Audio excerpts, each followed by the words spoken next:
Hey everybody. Great Wednesday. Hi, y'all. Happy Hump Day. What's up? Behind. Look, we are out here and I'm enjoying myself. I'm ready to have fun. I'm ready to pick up. First of all, we are Chestnut Checkers. Welcome, everybody, to season 3, episode 8. I finally Yay! got it right. Did it. Golly. So, if you haven't noticed, things a little bit different. Things a little bit different. Y'all, where we had a two person wolf pack, we now got a 3-person wolf pack. We now have the lovely Tay Michelle with us, ladies and gentlemen. She is declaring herself an official stess of Chestnut Checkers. I don't want to say hostess. I want to, like, it's something greater. Because so here's the thing. Here's the thing. We gotta stop this real quick. I don't like the abrupt stops. But here's the thing, Tay. Kristen got mad at me because I would call her the main host. Because I would always have the side shit to say, but she would have the stuff of importance and of substance and of matter. I'd just be like, man, fuck that. And I just keep going. So she then became the finder. I'm the fixer. And she's the finder. No, I'm looking at you. We need a fixer, finder.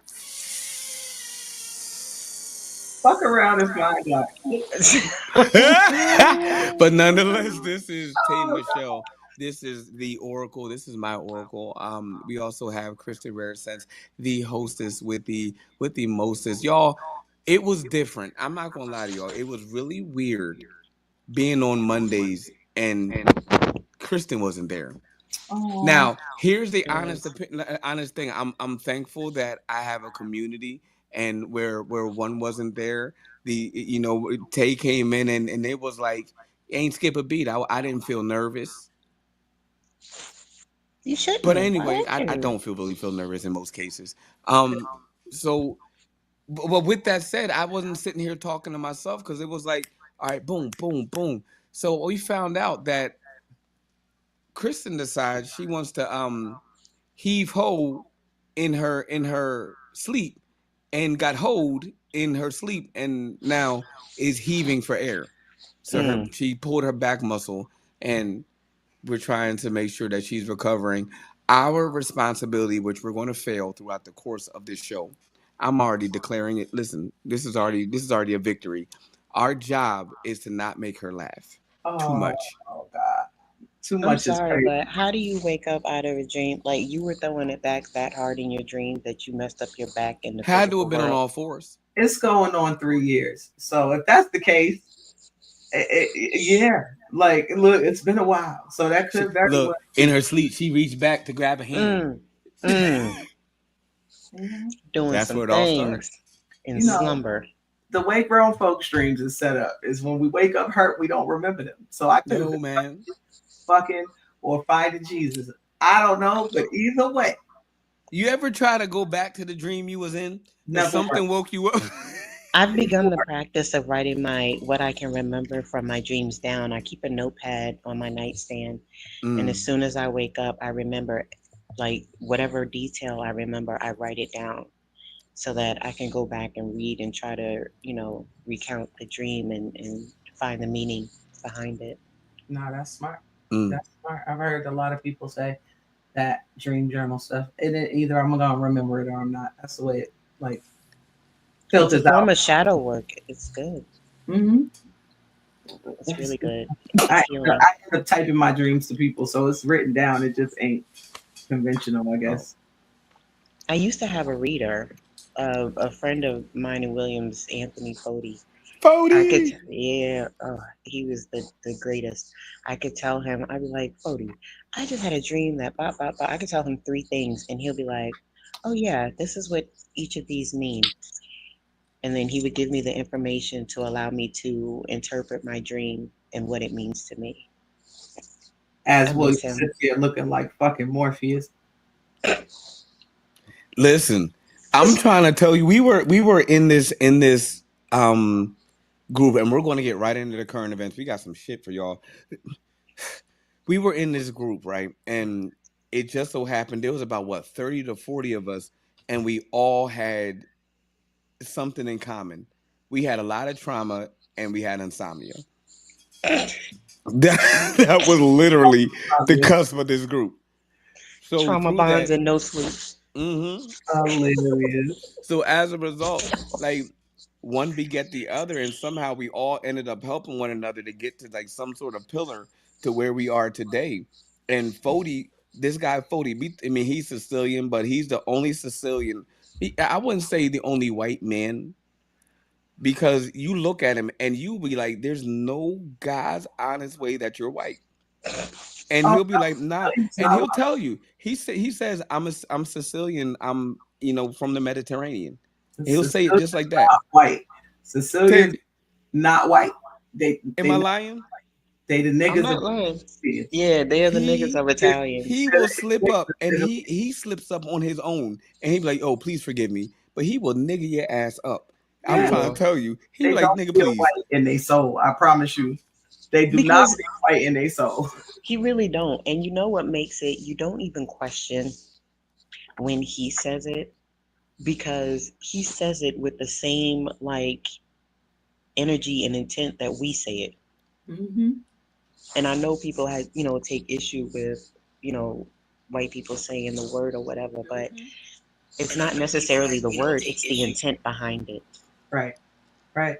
And he says it with the utmost Fervor. camaraderie and fervor. Yeah. Hey, Yeah. see, And he gonna teach you something in the process. I love Fody. I've had white friends my whole life. I was bused to school for the first 8 years of my grade school. They've always tried it, and because I'm light skinned, they expect a certain reaction. You know what I'm saying? And it don't bother me. I was always taught never let a word get you a sentence, so it doesn't bother me. But just because you don't have certain repercussions around me, don't mean that if you go out to the world to say that shit freely, other motherfuckers won't be bothered, and I'm not gonna stick up. That part. That's So, important. You know, That's important. freedom of speech, but there's no freedom from consequences. So, blessed day to you, Lacey. We got something crazy that happened. I don't know if y'all, well, between the two of y'all online shop, right? Sometimes.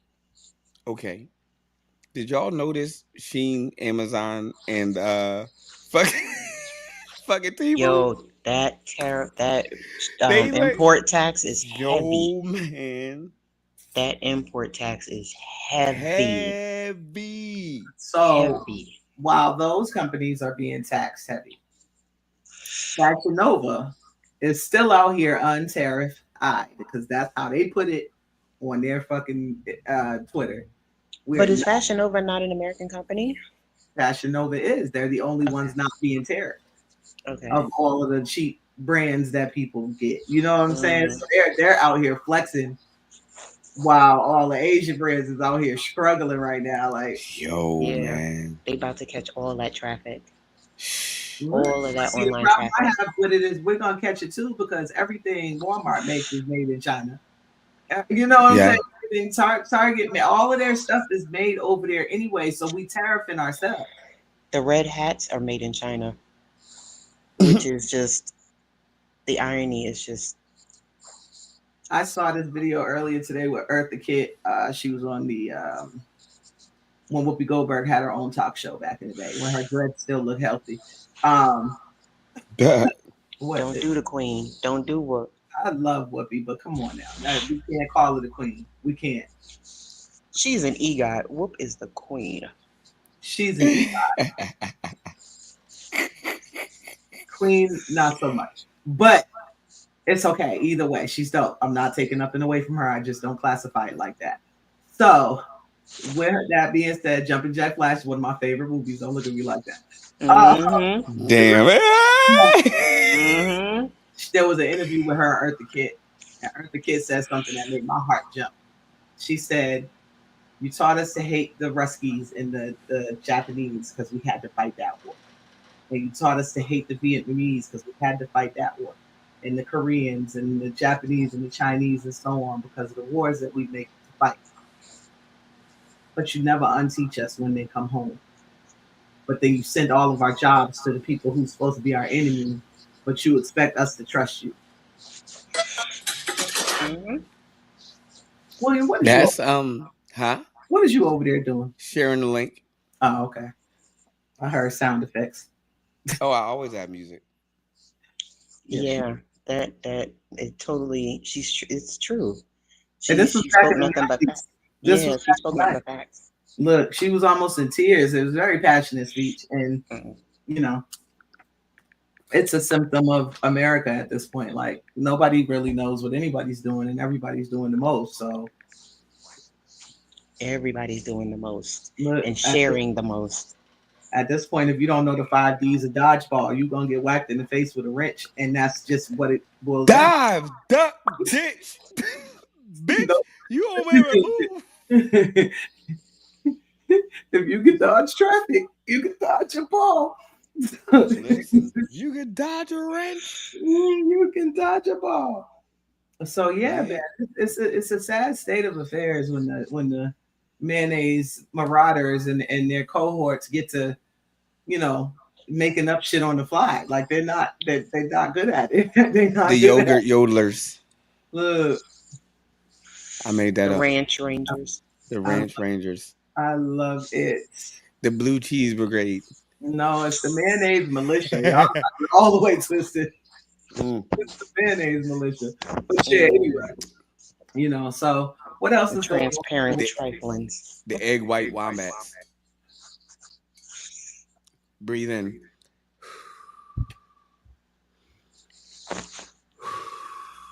on? Sorry, y'all. I'm trying to breathe real quick.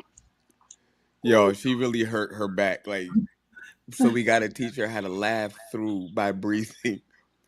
I I've been saw laughing it. the I whole saw it, time. and I'm so sorry. No, it's okay. It's okay. I I'm love to cracking up. laugh. See, this is the new me. I'm not the angry me no more. I love to laugh, and it sucks that I can't. That's all. Listen, yo. In other news, I mean, the same person, different news, different reason. We already kind of like wrapped around.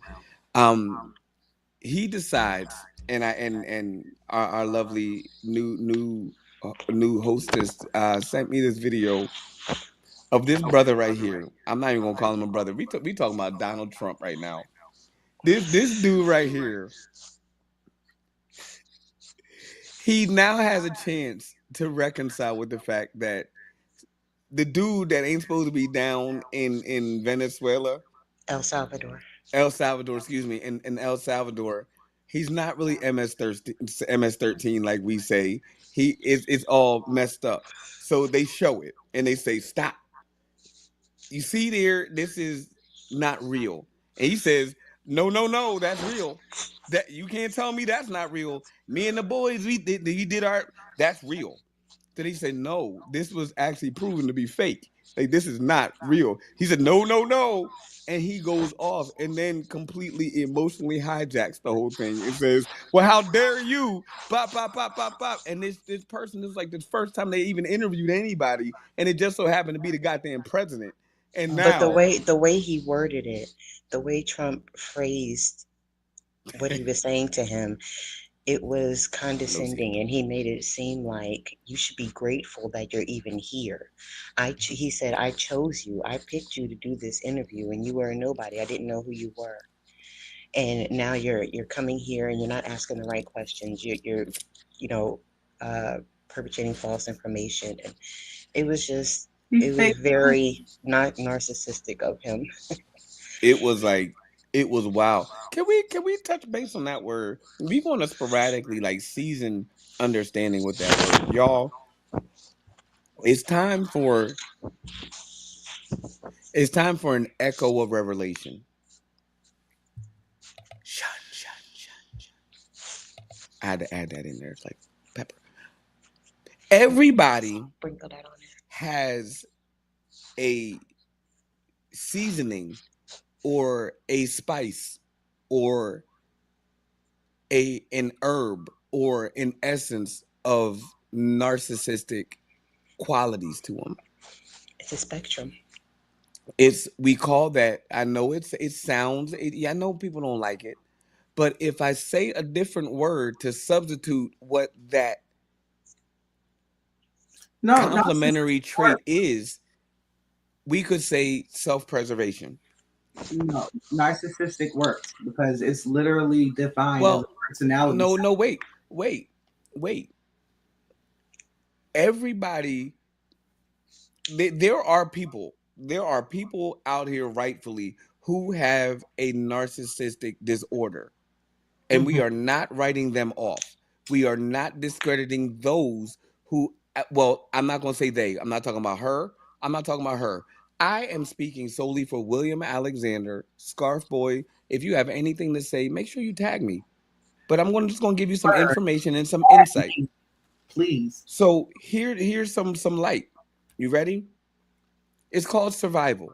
It's called self-preservation, and based on how we see 2025, we can now evidently see that probably about 80% of society is still maintaining and sustaining in survival mode. So as a result, you're going to get a portion of their narcissistic behavior. Why? Because they don't know no better.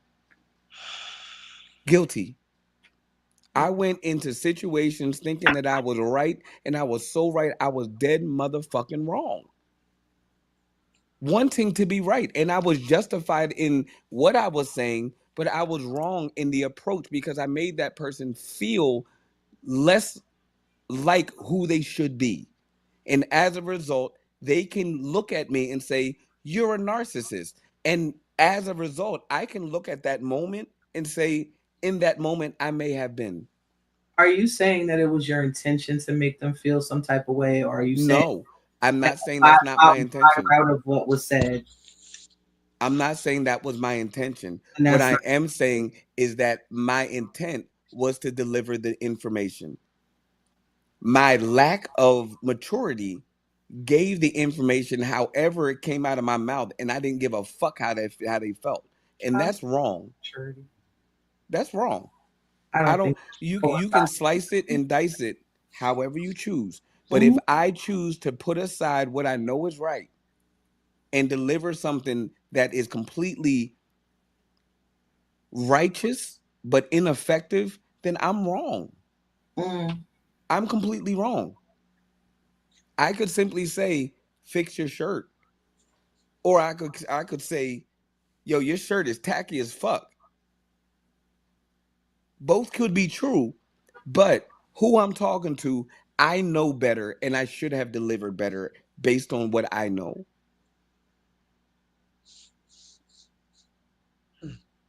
And you feel like being tactless is a piece of a narcissistic personality? Absolutely. Absolutely. Doesn't make you a narcissist at all. No, it's a piece. But let's look at why this person is doing what they're doing. Well, see, if we talking about President Cheeto, the why is still unknown for real. Like I don't. This is really like a Joker situation in my mind. Like he just want to Now, watch the world burn because now, there's no rhyme or reason for real, other than for them to make money. now, Which then travels into the idea of being a sociopath, which is I totally not narcissistic. It's bingo. a whole disorder. So what I was able to share was the other side of the polarity. So the other side of the polarity is what um folks like you and folks like Tay have experienced in their life. A lack of care and a lack of consistent, yeah, I could say consistent lies and the commitment of that said thing to allow you to believe that this person is something that ultimately they're not. And once you find out they're not, guess what happens? They beat the impression, whether it be verbally, whether it be physically, whether it be based on the cardinal sins, they're going to have you impressed with the idea that what they said is in fact right. That's a narcissist. Well, that's just gaslighting, and a person that gaslights isn't always a Well, narcissist. no, that's beyond gaslighting. This is a consistent behavior. Gaslighting is a consistent behavior. It's a very Okay, capacity. okay. So we're okay. Gaslighting is just what it is.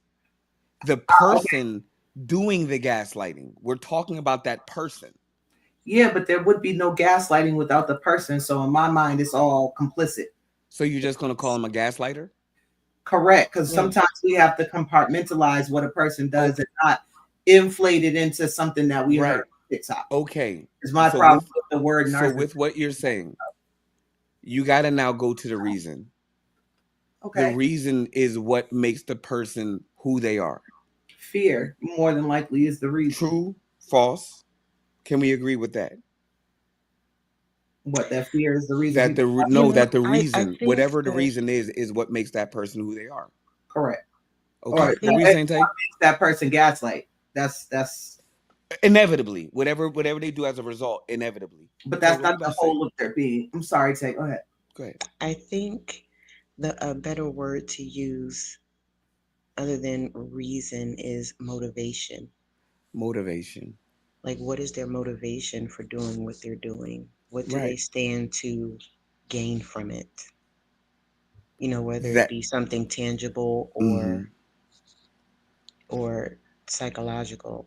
You know what I'm saying? Because oftentimes, if you pay attention to how the Mandarin dictator speaks, he always brings everything back to himself.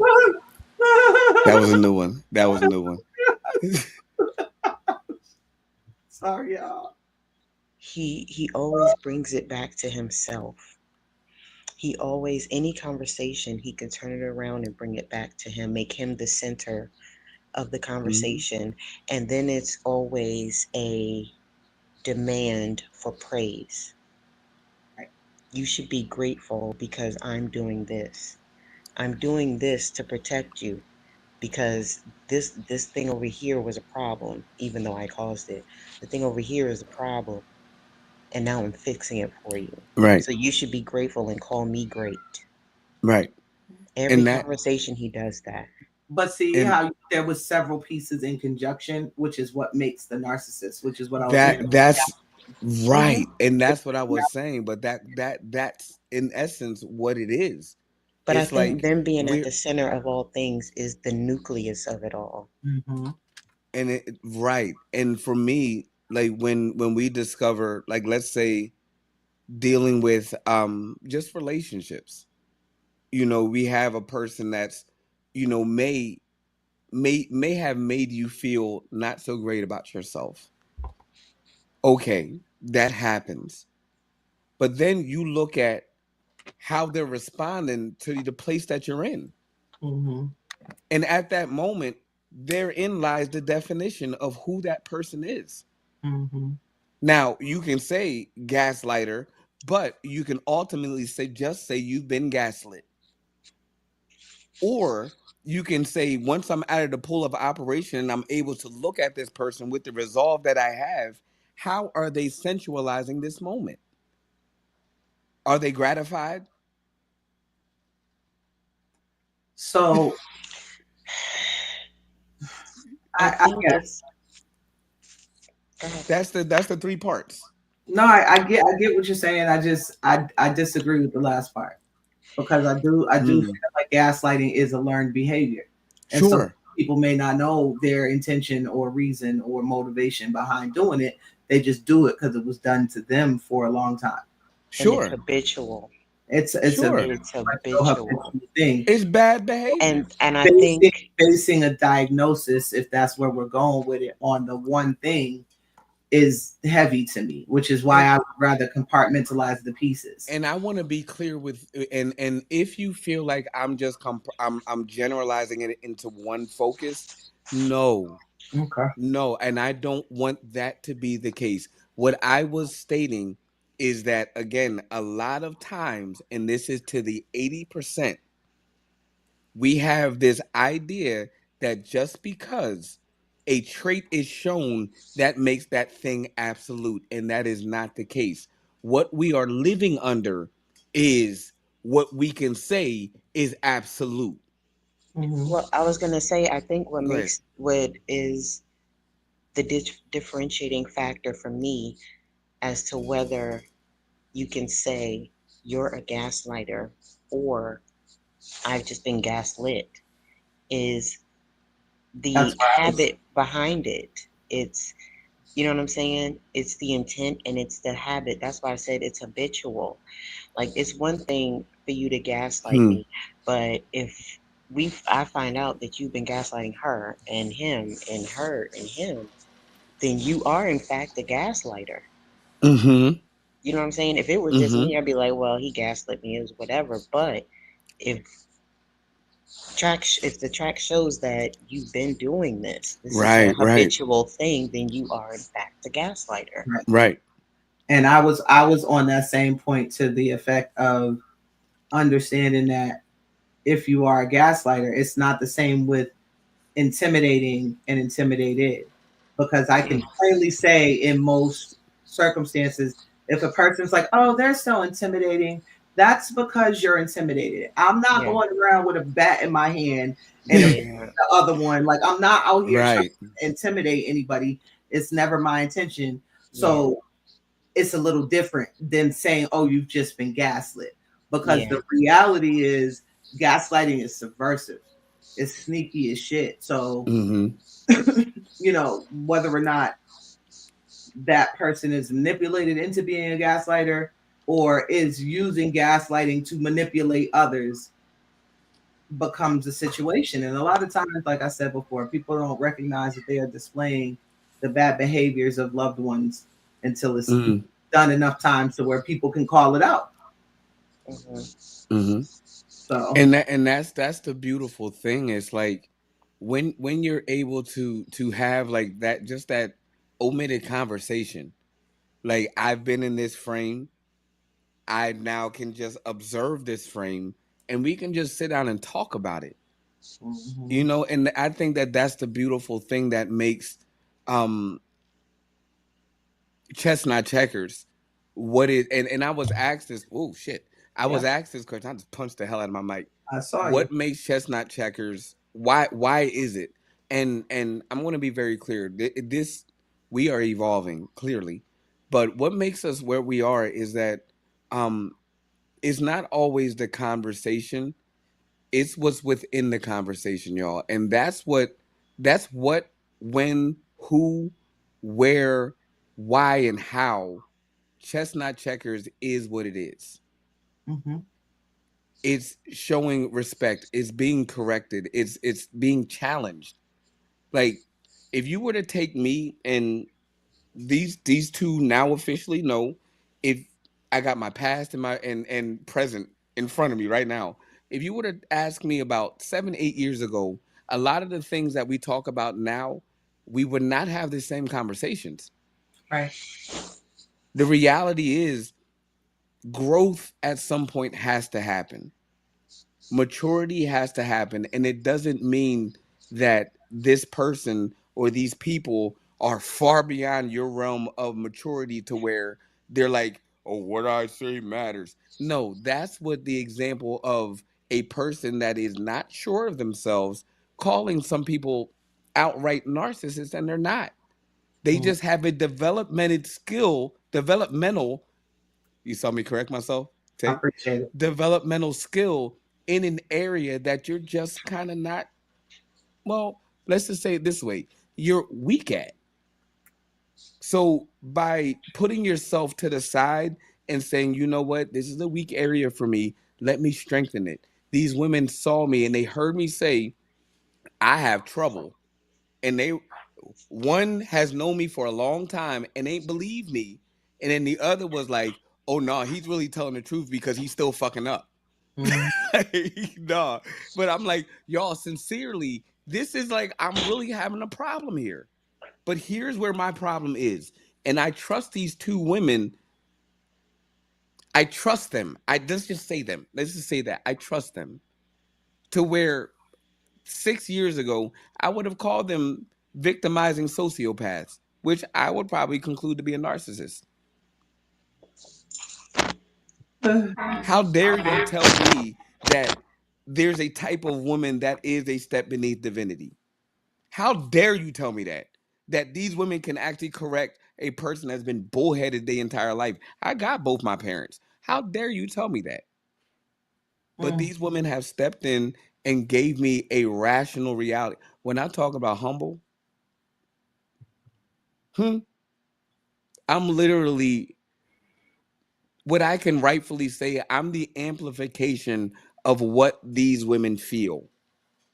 And I just so happen to have a chance to experience it too. I felt the pain before internally. I felt the pain mentally. I felt the pain in my body. And somehow I'm here. Who's to explain to be pregnant and be rebirthed at the same time? Be like, you know what? I will never treat a person that wrong again in my life. And I'll learn how to understand. And if I'm given another chance, this is what Chestnut Checkers is for. If, in case anybody's ever wondering, this is why we're here. This is what we do. It's not always about what we talk about. It's about the respect. It's about the dignity. It's about the learned behaviors. I can hear it too. Yeah. Tay, can you mute real quick? Test. Okay. It's about the learned behaviors. It's about the attitude. You know what I mean? Like you'll ask 1,000 questions to Kristen. You ask a billion questions to Tay. You ask a million questions or maybe 100 questions to me. And we'll all say the same thing. So I have a question for y'all ladies. We've already done current events. If you don't have if you guys get a chance, not these ladies here, we already talked about it. If y'all ever get a chance, check out Sador Sanders, Deion Sanders, Shiloh Sanders, Travis Hunter. Check out that storyline. Yeah, it's wild. But first, check out Deion Sanders' history. I've already explained it over and over again, but check it out. And then understand why this is happening. It's not about race. It is, but it's not. It is, but it isn't, but it is. But it's not. So it's scary game out here. What I have a question for y'all. Go ahead. Sorry. No, you had a question first. Go ahead, baby. No, I was just talking about the Deion Sanders thing. Like, if y'all don't know him, get to know him. Deion Sanders been flipping tables for a minute. He always been my boy. Flipping tables for decades. Oh. I'm talking decades. That man been flipping tables. And every time you're told that man he can't, he did. Prime time. And you can't do nothing about it. Y'all may not like it, but you got to respect the fact that that man has done the undoable. Anyway, I have a question for y'all. And I asked my friend this. And I'm so thankful for reconciliation. Y'all have no idea what forgiveness has done to my life. I have a question, and I asked Tay this a while, and I wanted to ask you too, Kristen. If you were to dream, like pray, and your prayers were given to God,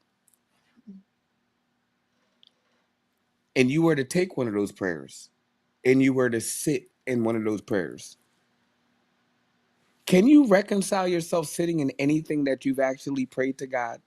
Yep. Several things. Take a moment. Take a moment first. I don't need one. Okay, go ahead. Go. I'm listening, please.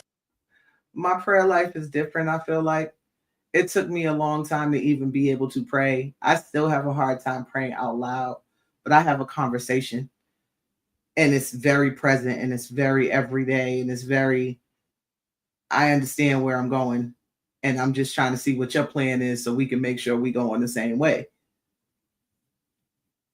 Because he don't never tell me shit, but he always right there. So as long as he's right there when it happens, that means I'm where I'm supposed to be, right? It's alignment, right?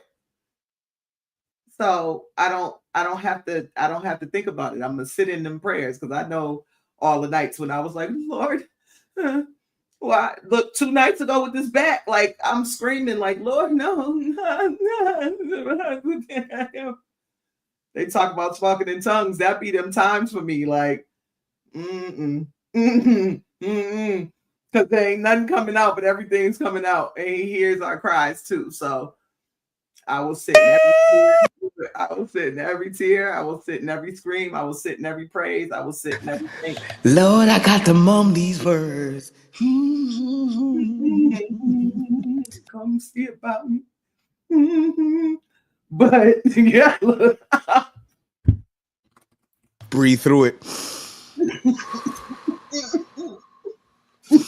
You gotta follow me. But my kids come home every day safe, and my rent stay paid, and my car is still sitting outside, and so I'm in alignment. Whatever I'm doing, here I am, and so I'm trying to tell you. trying to work toward what the Bible say I'm supposed to be, because y'all they fooled y'all. William said it earlier. It's a lie from the beginning. Every woman in the Bible is dope. Every single one. Yo, read up on Delilah. Delilah will change your motherfucking life. Yo, I swear to God, read up on Ruth. I digress. Both the Marys. Both the Marys. Do your history on Jesus' mama. And yes, I am talking about the young lady that cut Samson's hair. Sure Delilah. did. Read Sure up did. on her. She was Read up on her lineage. shirt, wasn't she? Old Sumerian. Hey, look. Anyways, because we gonna say something and then they gonna come. So fuck that. Anyway. Y'all missed it. Y'all missed it. No, Whatever. we see you looking. Read your It's books. okay. Read your books. So, y'all, it's what, a little past the hour at this point. I want to do one promo this week so we can get into it. I think that the promo is really important because it's Black people showing Black people love through violence. I know that sounds crazy, but the boxing. Follow me, right? I love it. We got Black men who are willing to stand in a ring and box it out like true champions in support of mental health, men's mental health specifically.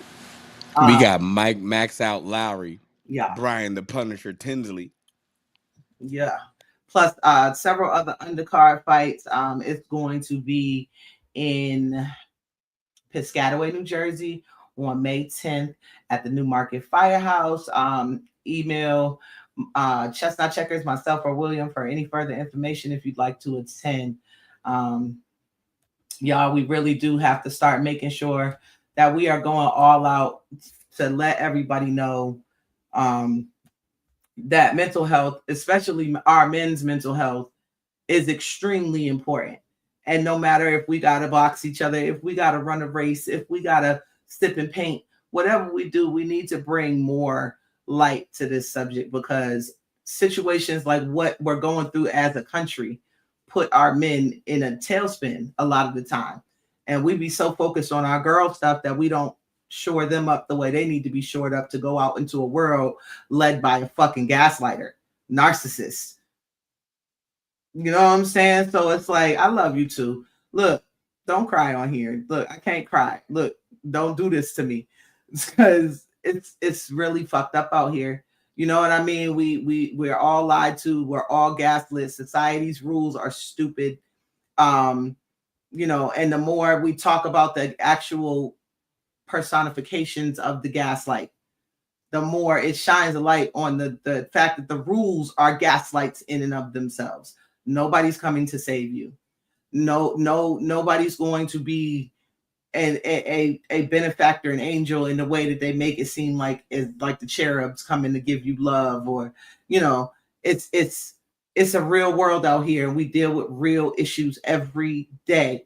The issues that we talk about on this show come from a place of having to walk outside knowing that the police have basic immunity at this point. Y'all have no idea the stories between these three of us. We can go back like at least 250 years. Yeah. We have I hate to say it, we have experience. I'm talking it's that brisket that you can't pay for. Like you have to be inclusively invited to share some of the experiences that I know, and it's not like they told me these stories. I've actually seen them. And it's not like I told them these stories they've actually seen them. Yep. And you're talking about how in the good God damn. And Now, you're talking about this is, but I'm saying that to say, when we talk about what we talk about, we're sharing our intimacy, we're sharing our vulnerability. A lot of it is our personal stories. A lot of it is our ability through our personal stories to learn how to do goddamn research. But at the end of the day, what we talk about, we don't go so far off cuff to where we're. You got ice? it's Okay. We don't go so far off cuff to where we're can't stand your ass. You know I hate we're this advice. mm-hmm. It's torture. We're not fighting, and we don't find resolve, and we don't go back to what the source is and the small seed of what's important. This is I know today's subjects is a little bit different, but we are at a different time, y'all. We're seeing it firsthand, our lives. We're seeing history being our stories here. Can I give a hood PSA today? Yeah, absolutely. If you in the hood and you an OG, right? Chestnut Checkers Hood PSA edition, right? If you in the hood and you an OG, and you see the little homies out there putting in their work like they supposed to, walk up to the little homie and ask him why y'all got beef with the beef niggas. And if they don't know why, kick their ass out the game. Because y'all niggas is fighting over some shit that's 30 years old at this point. Like, at what point are we going to stop fighting over the fact that somebody uncle fucked somebody else's uncle girl? Because that's what this shit be about most of the time. You know what's wild? Go ahead, Tay. I was gonna say, or it's about territory that isn't even owned by either party.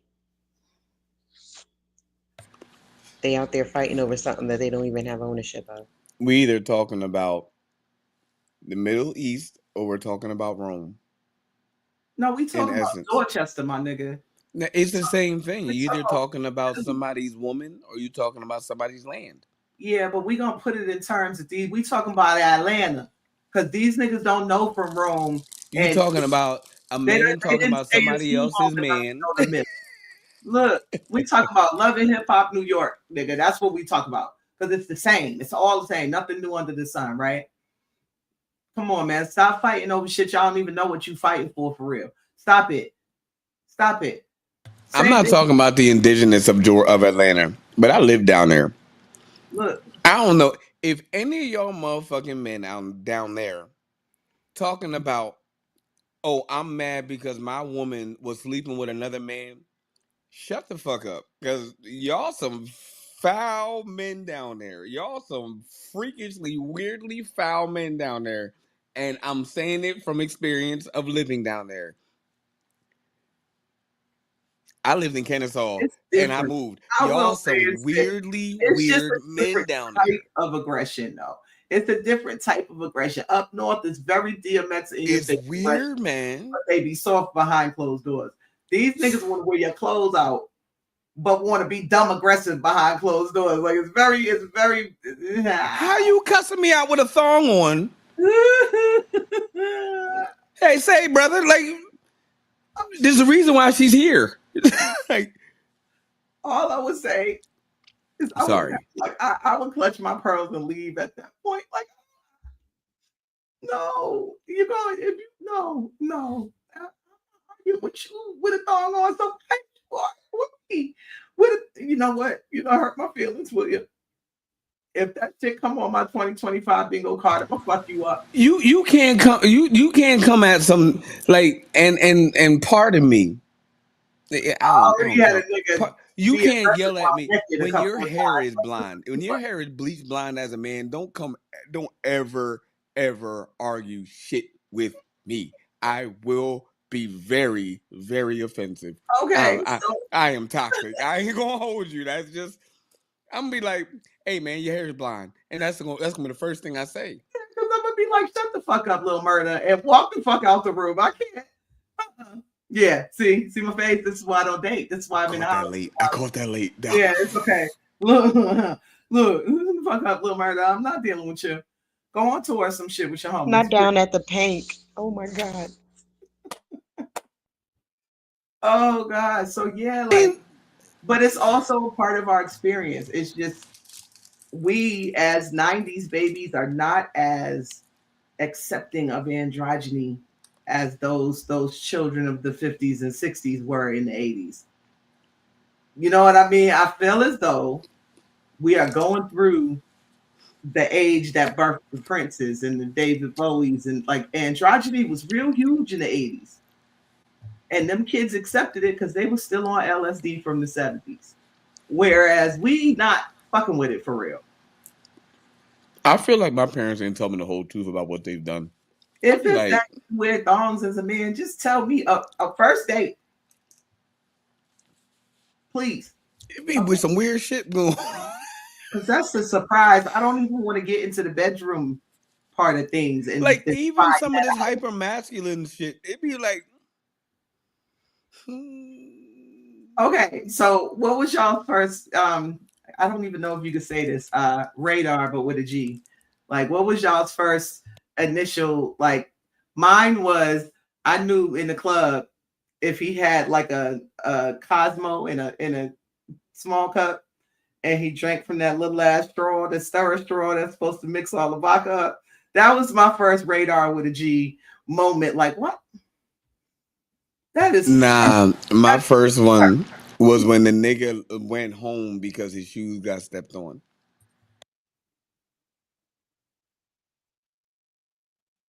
Yep, I went there, oh no. bitch. Yes, I did go there. Did he at Yes, I least did. come back with new Nope, shoes? Oh, nope. His feelings were so hurt. Christina, Called the all of them scene. got hands. They've been getting picked on and beat up their whole life. So as soon as they can fight, they fight. Oh, They've I'm been, trying to tell you, don't they sleep are on none. Don't sleep on Saucy nobody. is a whole Don't sleep linebacker. on He will nobody. mow you down. But Saucy I don't will lie about not. who the hell he is. He don't lie about who he is. if we could bring back celebrity death match, right? I want to see Saucy Santana against Magic Urban's son. What's the little fruity West Coast thing? You know which one I'm talking about. EJ. EMJ. Yeah, man. EJ. That's fucked See up. them in the celebrity death match because that's That's gonna be fucked up. they both big ass niggas. Like that's gonna be a good fight. But you know, it is what it is. I just But Oh Saucy my. built like EJ is built like a basketball player. He's tall and lean since he, had the surgery.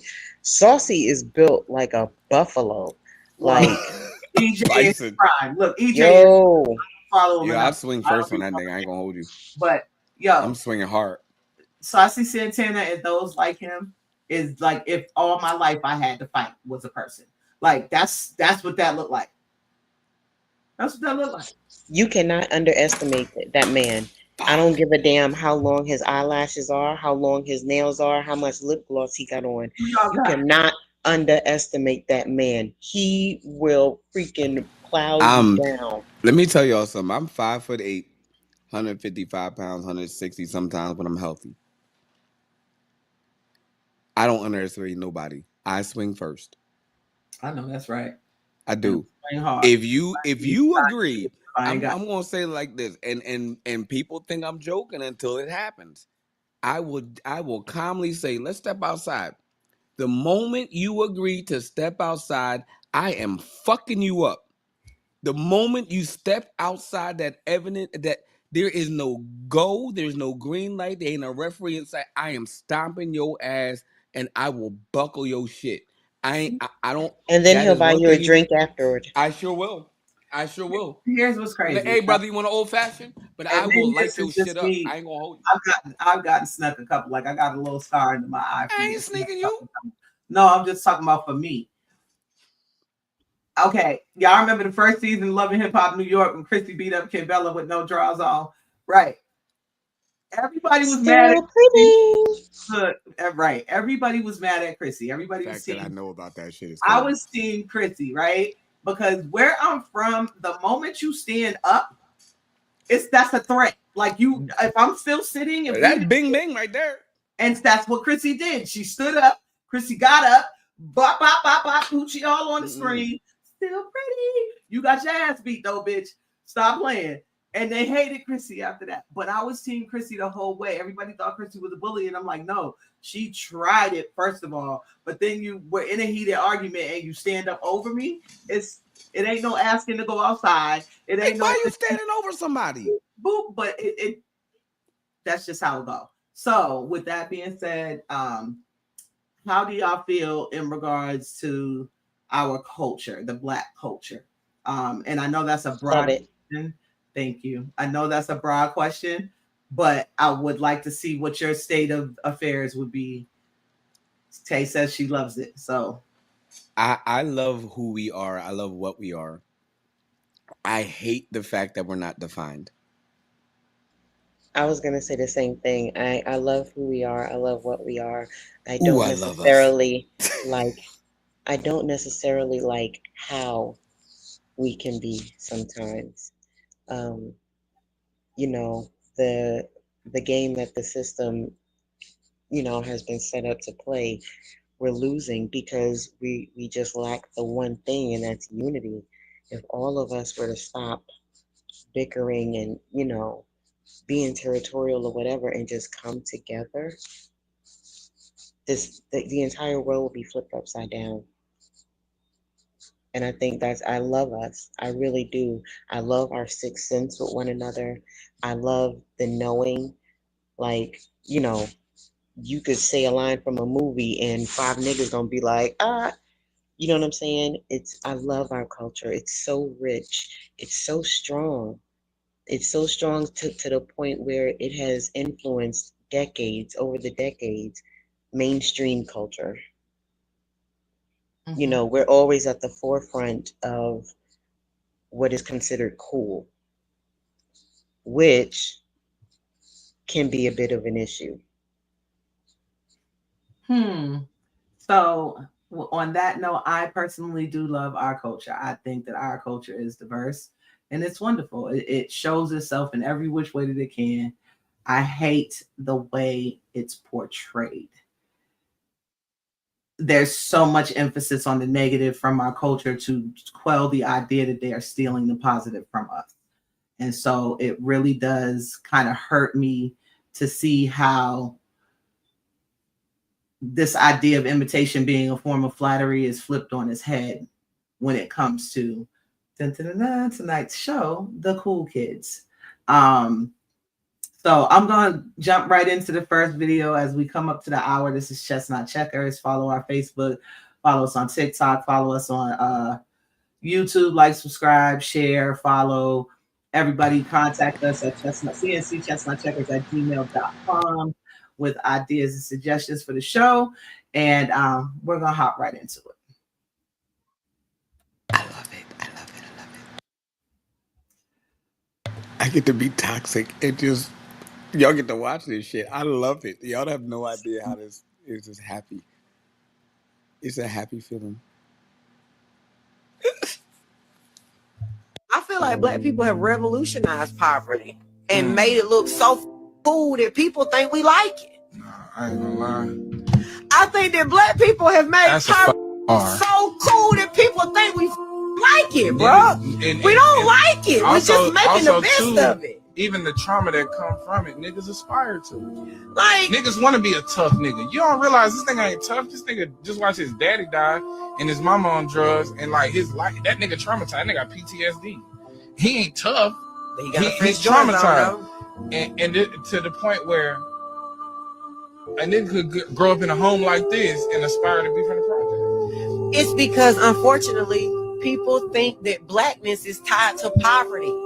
They think that the Black experience is being poor. That's why when you have others who equate poverty to being Black, or I don't have any privilege, I grew up poor. Why the do you think because you've been broke that you know what it feels like to be Black? This may ruffle some feathers, but yeah. Ouch. Shout out to Gigi LaFleur. I love her. Yes, she's awesome. I love Gigi. So I want to point out before we get into specifically opinions about the video, that she said the Black experience. She said the Black experience, not Black culture. And they are two very different things that, because people are so busy consuming our culture, they don't realize there's a difference. The experience of making up with melanin in your skin in America is fear. Period. In every way imaginable. And there's absolutely no way that you can experience it if, in fact, you are not Black and American. And that's what the Kendrick Drake beef was about. That's what a lot of people tend to focus on when they're looking at us from the outside in. With that being said, thoughts on the video. We have a comment here. Hey Ma. Hey, mommy.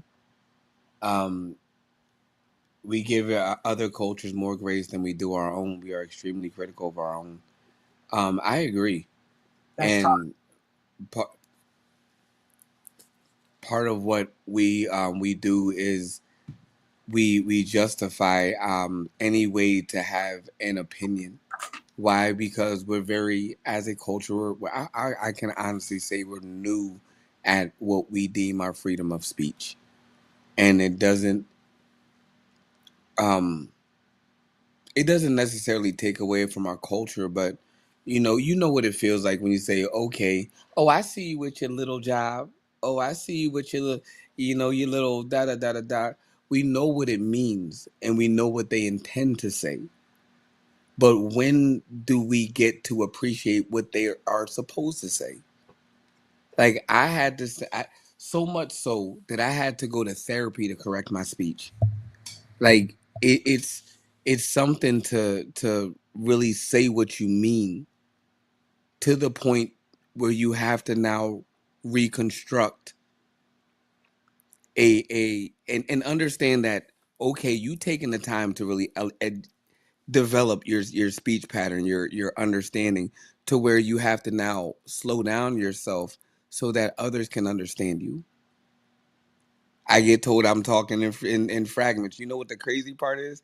I don't always receive it. I laugh at it, and I understand where people are coming from, but I often laugh because I go to my therapist the same way, and my therapist is like, I 100% understand where you're coming from.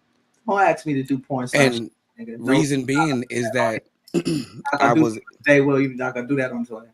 You're not asking. I'm not gonna do what? You're not asking nobody to do porn star shit on a regular Tuesday after Hamburger Helper. Oh no, absolutely not. Don't talk about what your therapist can do. They are trained to do that. No, and that's like, fair. That's fair. But I can also, with respect, I can also, with understanding, depending on the circumstance and the situation, why can't I go to both of y'all and both of y'all understand me like it's night and day? History and experience. And it's also development of understanding. To an extent. Which, at the end of the day, and I will not, stop and say, okay, I'm just going to say how I feel and that's going to be that, and I'm never going to learn and evolve. No, that is not the way life is. Like, you can't hurt your back and expect your rent not to be paid. No, you have to continually evolve your conversation and your dialogue. If somebody's not understanding you, you have to take the time to be understood, which means Black men learn how to fucking spoke. That's my end all point here. And my point to Christina's comment was basically, we always raise the household to be better. So we're going to expect more of our own because we raise. That's my point. To be better. Like we saying the same thing then, because I was raised to feel above, and not in a I pity people way, but in a you got talents more so than the next person. And so if that's the case, then I'm going to give more grace to someone who may not have that talent based on their culture, upbringing, and circumstance. One of the most no, please. I think it also ties into the fact that we know among our culture that we have to be twice as good to get half as far as our counterparts. And so amongst each other, of course, we're going to hold one another to a higher standard, because it's like, we got this over here. You need to be better than that. Yep. especially if you want me to pay these prices, because you know what I'm saying? Let's say you go to a flea market and it's an all black flea market and all their stuff is handmade and beautiful, but it's expensive. One bar of soap will cost $7, whereas Dove is like 4 bars for $1.25. You know what I'm saying? So it's like, you have to be better than this. You have to do better than this, because a lot is riding on this. It's that unspoken knowing amongst us. A lot is riding. I know a lot is riding on what you have. So I need you to make sure that it's dope, so that I want to spend my money, because I'm gonna go tell my homies and my grandma and my auntie to come back and spend their money. And I want to be able to tell them that this is a good product. I know it's expensive, but it's one of us and it's good. So I think that's why we hold ourselves like we're so critical of one another, because it's like we hold ourselves to a higher standard against the measure of our counterparts. Right. And Christina, I just think that's the difference between the Garveyites and the Dubois, like, or Du Boises, because we got to be super fancy about a dumbass name. But there's those who are going to glom onto the other side to try to move from within, so to speak. And then there are those who are like, fuck the system, fuck the power, let's go over here, do it over here. Like, it's just really two types of people when it comes to that. But I do get what you're saying. And I don't necessarily think there's a higher percentage of those who giving grace in that lane than those who are giving grace within the community. I just think that, again, this is how we're portrayed. And so a lot of people, have been blackfished, basically. Like, a lot of folks, including our own people, are getting this portrayal of what we look like and what we should do and what we do to each other, to where it's like catfishing. It's people getting blackfished, and it's crazy how that works out. But that's because they turn our culture, or what they think they know about our culture, into caricatures. And that's what Gigi was referring to, when it's like we're like this because of the struggle. We're like this because we repetitively had to make something out of nothing. We're not like this because we like our situation. We're just making the best of it. And then they take it and they turn it into fodder. They turn Clothing. it into a caricature. They turn it into consumable. commerce. It's They turn it into they take the money that they get from cartoonizing us, and it goes to their people. It goes to their lineage. Right. It goes to start Like, more of their businesses. You know what I'm saying? we sat and watched during COVID, the amount, like, the one moment that racial division happened. We saw so many Black Lives Matter masks, and I was on the phone with Tay most of the time, and we sat there and watched the Indians and the Middle Easterners selling these Black Lives Matter masks and these Pan African flag masks and these all these different styles of masks that represent us. But where were y'all? And I'm not saying this to be mean, but I understand. And if you take a moment and look back at what we could have done from that time, 2020 to present day, without the same behavior, and it's a learned behavior, I'm guilty. We had to scratch and fight to survive. Go ahead. It's fine. But there are some people that have actually went ahead and said, I'm going to make this the best opportunity that I possibly can, and this opportunity is going to be good. It's going to be good because I'm putting in the work. So those of those that we see, where as a community are we supporting them? Those specific ones, I'm not supporting. I'm gonna just let you know right now. I'm the ones that worked hard. No, they. I'm sure there were people who worked hard in every organization, right? Individually, that's cool. I was a proponent of My Life Matter. People didn't like that too much. But I'm going to teach the people around me how to act so that the people around me don't have the same problems. And if they do, then in fact, it's not their fault, so to speak. Christina, I'm sorry. Go ahead, baby. Because I can't. That's what I was making the faces over. I can't even. I'm so upset by this question. I don't know what to do. Christina, I think we allowed our Black culture to be twisted and regurgitated back to our youth as cool because it goes back to what I said earlier. You know, they take our image and our likenesses and turn us into caricatures, and because they have the mainstream platform, they're able to globally distribute our image as they see it. And of course, our kids see it. You know what I'm saying? That's how we ended up with the Justin Timberlakes of the world. Like, you know, he saw his Black culture and then twisted and interpreted it and put it on like a cloak and went out and made money with it, created an image and made money with it.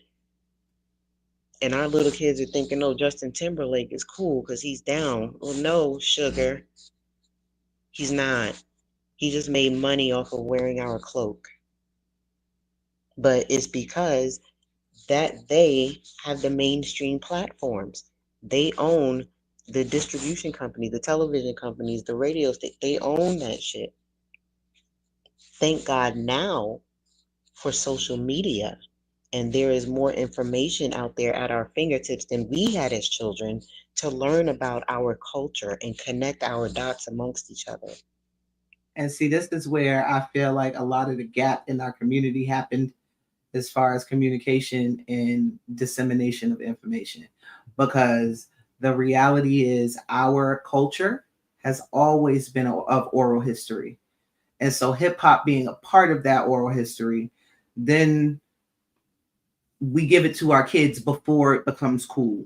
And then they see it on the youth and market it as cool to the other kids. It's not us allowing them. It's us giving them the best. The Black experience is literally chitlins. I was talking about this earlier. Like, it's literally chitlins.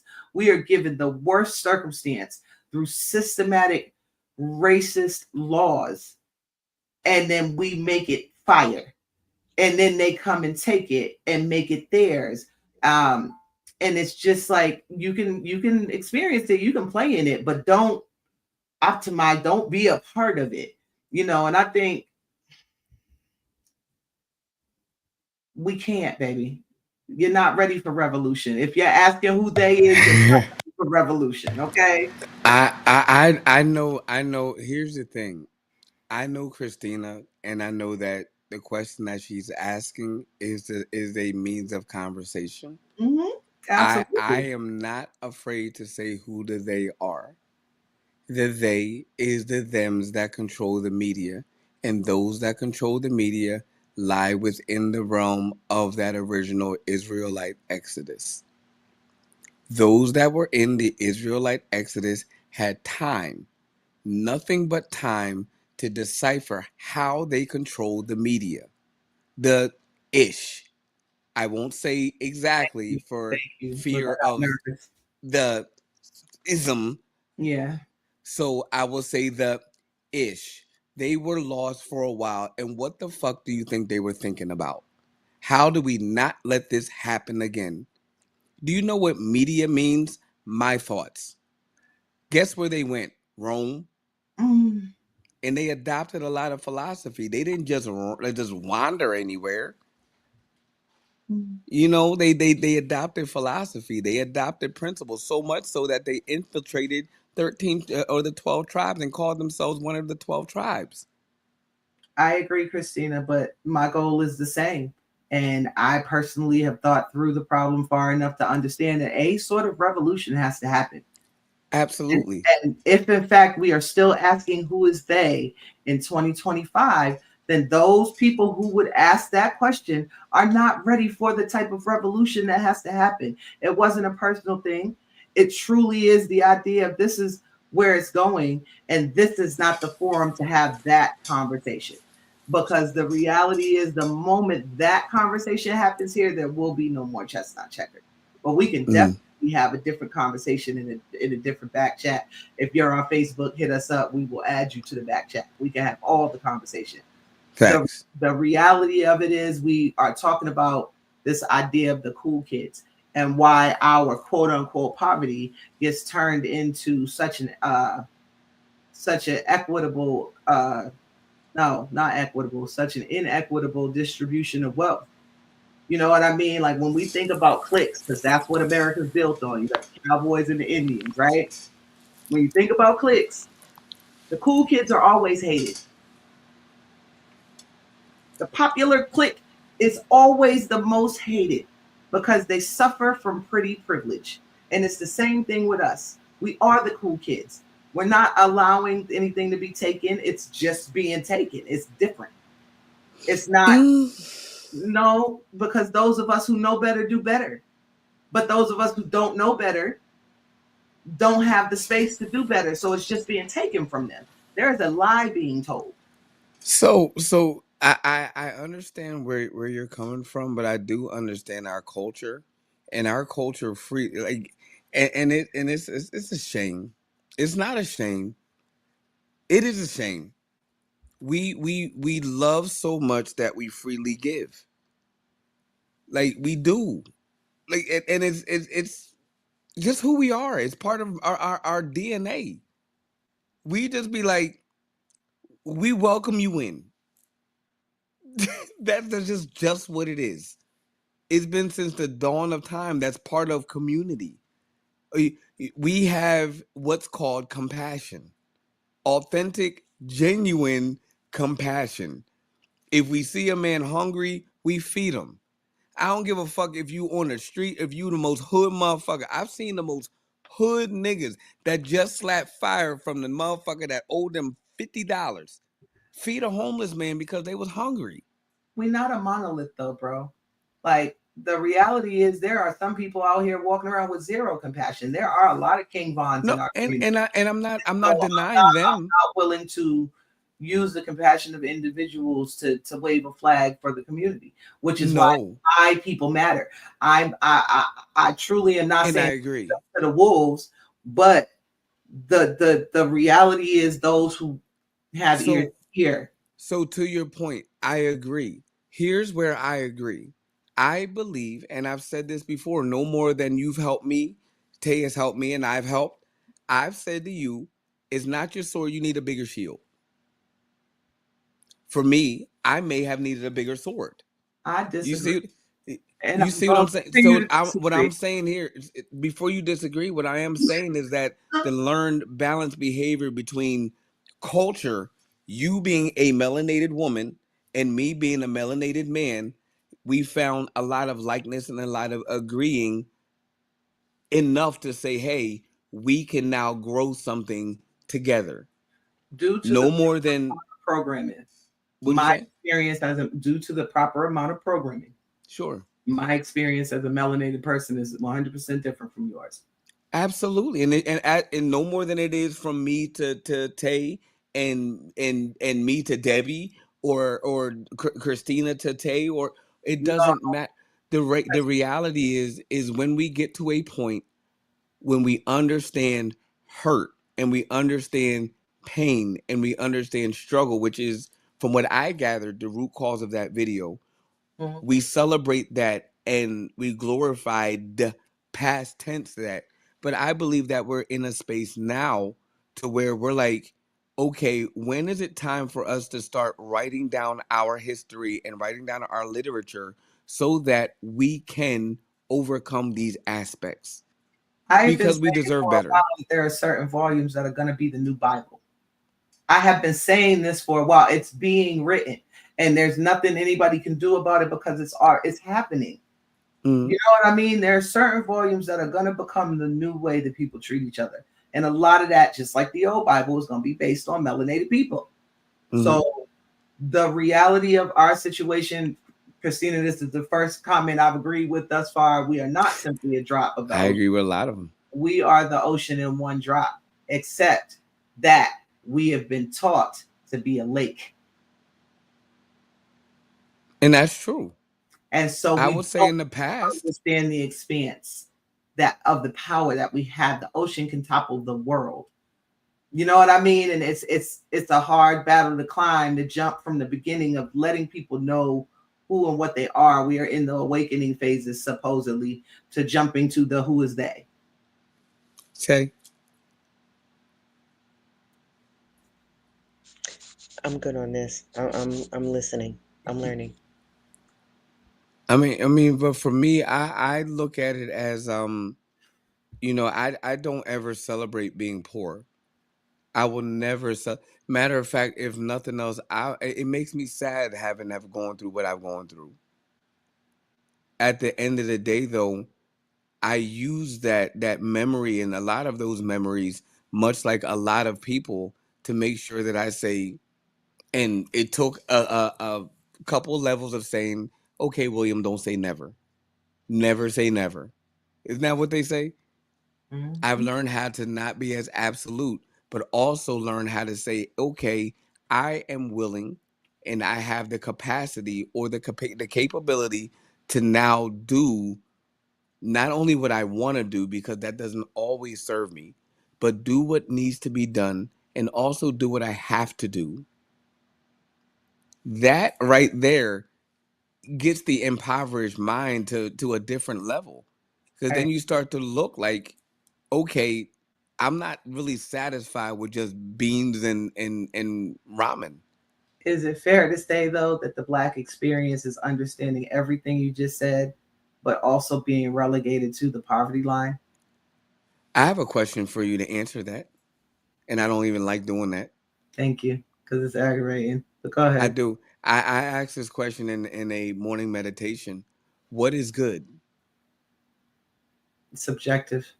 It's not. Sure it is. It's not. Very much so. There are Satanists in the world. It's subjective. So what is good? It's subjective. Interesting. Tay, what is good?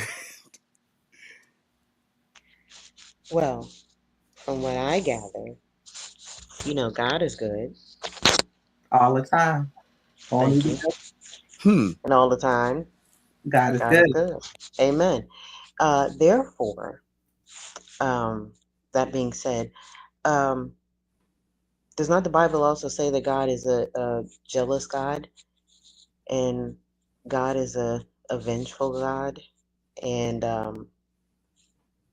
God is pretty self-centered, because no other gods before me, but God is still good.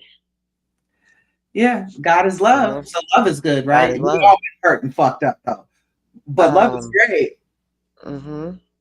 So, to me, if I'm supposed to model myself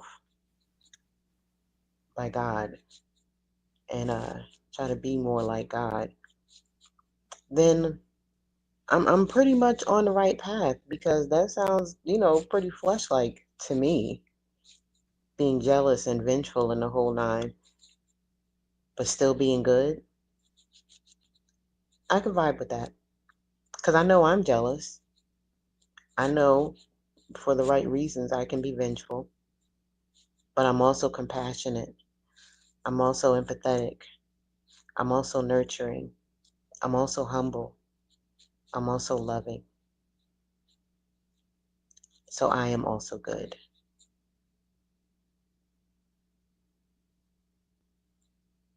Are you also those things, or is that your core? That's the core of who I am as a person. I get told a lot that they're like, "You're mean." Say, what do I usually say? I can be. Like, you're nice. I'm like, it's always ha till it ain't. But what I always say is I'm kind. And what I do know about kindness, if mistreated, it does lead down a dark road. We're going to stay on the affirmative on this one. Kindness breeds questions.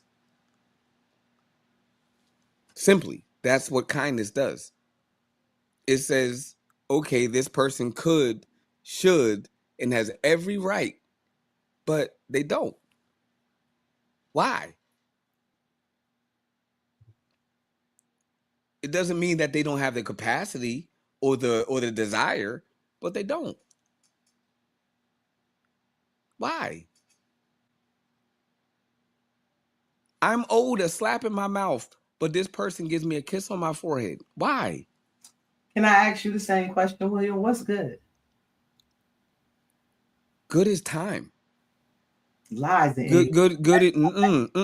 No, because the first thing you do is rebuke the very thing that may be something that might be a struggle. Along with time, you have to have space, and you have to have matter, and with the matter, you have to have substance. You have to have suffering. You have to put all of what you define spiritually and all that you define to be true, and you have to now make it something else.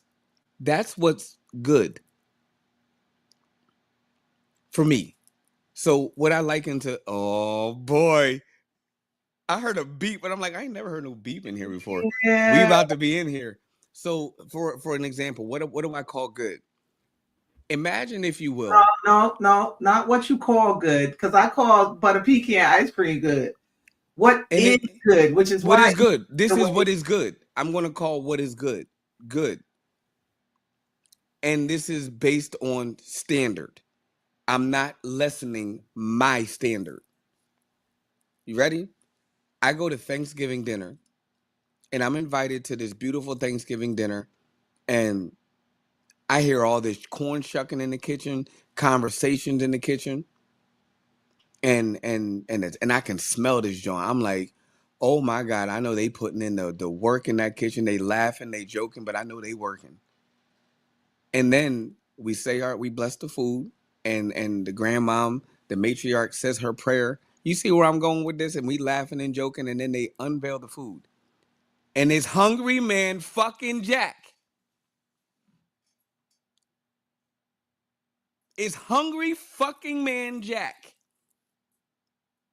A 3-minute meal. You mean to tell me you had me sitting there for 8 goddamn hours for a 3-minute fucking meal?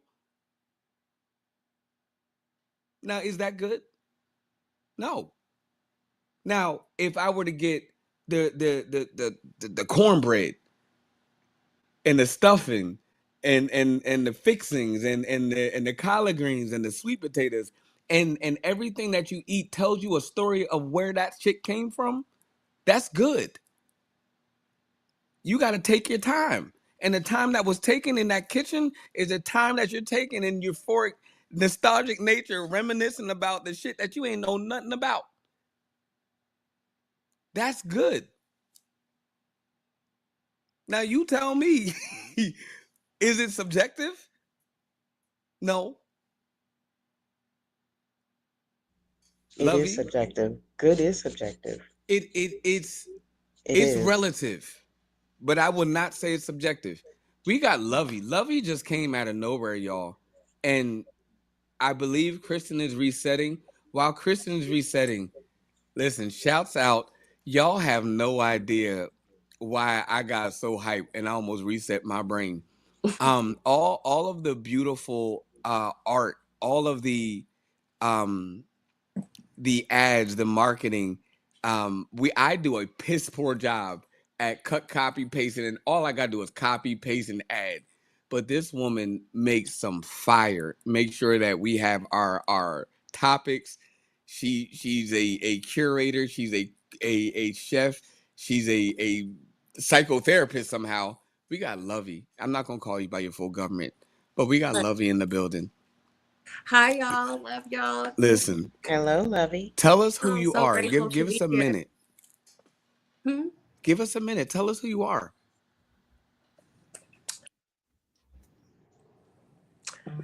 I'm a mom, a sister, a friend, a therapist, a shoulder, a strong tower sometimes, a rock, a hand holder, a hugger, and I'll cry with you too. and I'll also feed that belly. This is Lovey. Like, y'all have no idea. I don't even know this woman, but I was like, I smiled. I was like, the fuck, Lovey. And listen, when I tell y'all like all the things that she said, I'm thankful for restoration. I'm thankful for redemption, and to meet such fire ass individuals. With that said, Lovey, I got a question for you. All right, go ahead. What is good? What is good to you?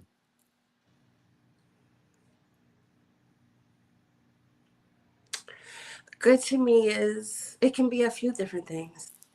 It could be a place, it could be a person, and it can be a thing, depending on what it does for me and if it brings me peace, if it enlightens me, if I learn something, it can be good. And sometimes it's even correction, because in a way, that's so good too. What makes it good? This is a question for the floor. If y'all in the chat, what makes a thing good? What makes a noun, person, place, or thing? What makes it good?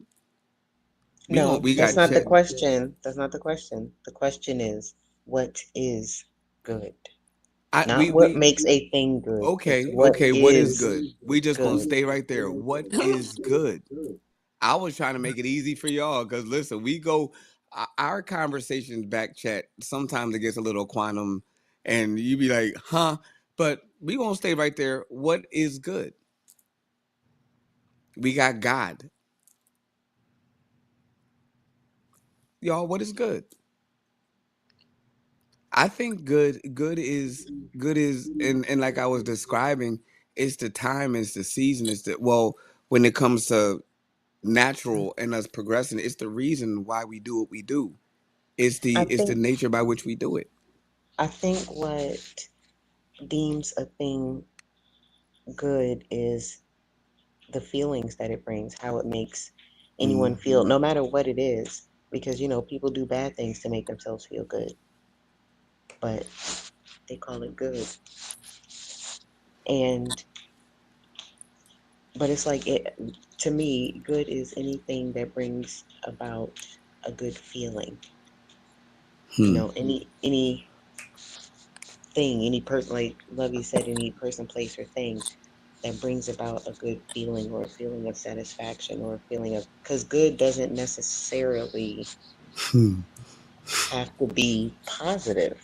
You know what I mean? It doesn't necessarily mean right. It just is. And so good can, I think it's dependent upon the feelings that it brings about, or actions. Results, maybe. Yeah. Lovey, Kristen, welcome back. How you feeling? Lovey. I feel like good is subjective to the person and how you feel about it. It's different for every single person. What might be good for me, it might not seem like it's good to you. And what someone might give or impart to me might heal me. It might cause growth. I might learn something, and it might feel real good to me, but hearing those same words might trigger you. It might turn you off. It might make you feel hurt. It might make you feel called out. I think it's subjective to each person in the situation. Can I ask a question? Because it's the second time I heard that. All y'all said God is good. Y'all motherfuckers better say it. God is motherfucking good. All the time. All the time. And all the time. God is good. But we were just given a description that God had not so good things about him. But we still say God is good. God wiped out the planet. Hold up. What are not so good things? What is not so good God about... wiped out the planet. But what is not so... What do you mean? Okay. But what not so good besides wiping out a goddamn planet? Like what you mean? My question is, like, God says, vengeance is mine. And so vengeance can be under the umbrella of good, because Mhm. if I go out and beat up somebody that I just saw rob an old lady, Sure. that's vengeance, but it's for the good, because he earned that. You know what I'm saying? Mhm. So how is it that vengeance the way you phrase it? You said not so good things. Why is vengeance considered a not so good thing? I'm saying, well, vengeance. You know how I am about vengeance. We're not. But Listen. what I Wait. do How do you say, do? Take you out of the pool. right? I ooh, that made me feel good. Whew. Anyway, I think that appropriately, I don't think that everything is meant for everyone. I agree with you.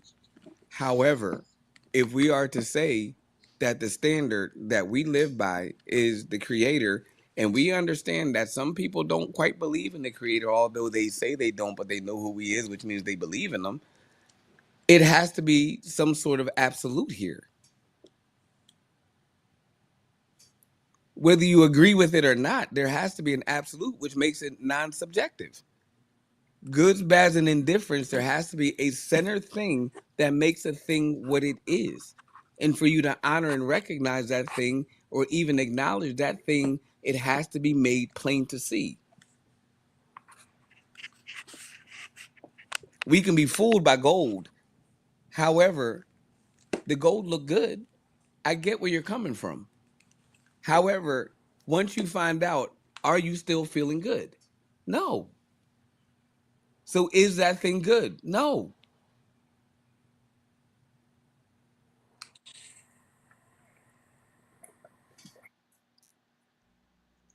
Christina, are you all right?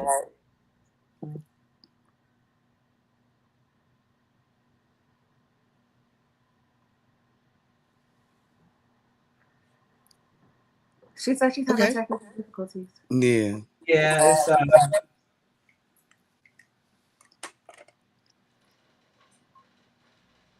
Yeah. you So hearing feedback in my mic? my internet is going in and out. I don't know which one of these kids. yeah, her internet is glitching. She said, but and it's not to say like it's not to say that perspective can say can lead one to believe that there's so many different areas of what can define good. But at the end of the day, if we are made in likeness and image of one source, one creator, then that one source, one creator has a standard. True. And that standard is what we abide by. True. Anything different is either a lie or just an omitted thing that we just are attracted to, which doesn't always make it good. That's just our feelings towards the thing.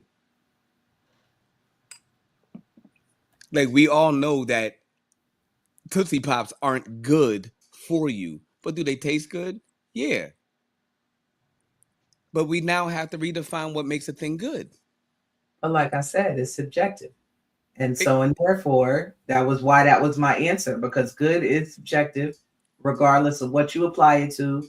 It is what it is. It's based on people's experience and what they like and dislike and their opinions on things that they've tried in their experience. Absolutely, because Tootsie Rolls aren't good to everybody. So, well, let's say anything with Right. artificial sugar. So good, like I said. Let's say anything with artificial sugar. Whatever your desire for artificial sugar is. What about it? Most people will call it good. it's still subjective. But it's not good she's- though. Is it good, or does it release a certain feeling towards you?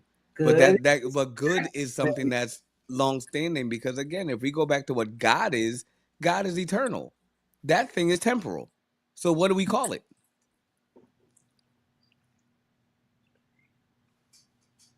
I'm gonna look up the definition because maybe I'm missing something.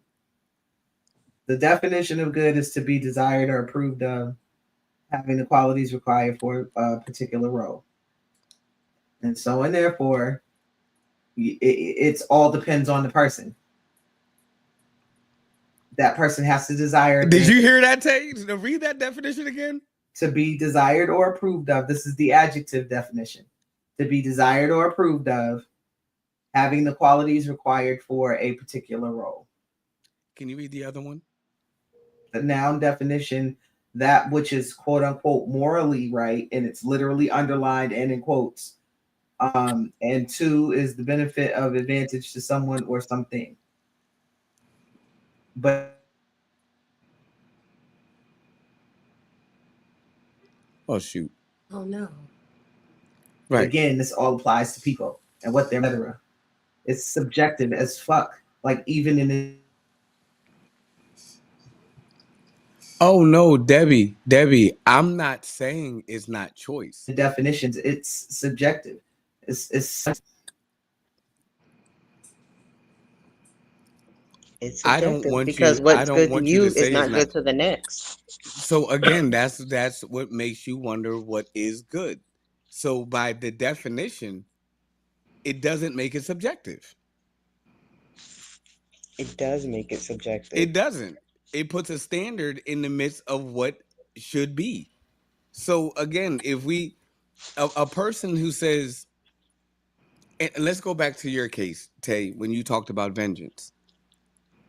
Vengeance is something that is inevitable as part of the karmic principle. True? Mm-hmm.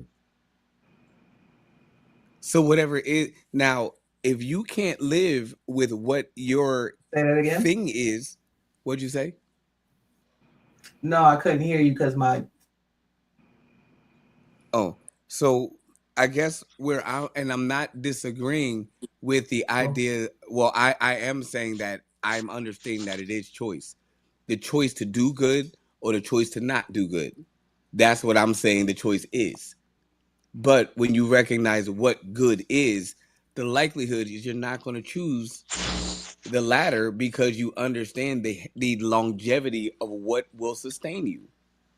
Now, if somebody chooses what is temporal, we got to call that thing what it is. And that's not good. I understand where you're coming from. However, my disagreement, no more than it would be somebody showing somebody grace when I can't show you grace. I am human. I can offer forgiveness. I can't give you grace. That is something that's infinite. I can't give it to you. Does everyone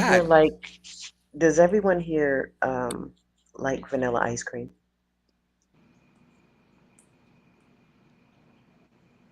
Hello, you three. Everybody trying not to say nothing. No, I want you to answer. Lovey, do you like vanilla ice cream? I did nod my head. I can't eat it, but I do like it. You don't like it, Lovey? No. What's a dessert you like? You like cookies? I like cookies. Okay.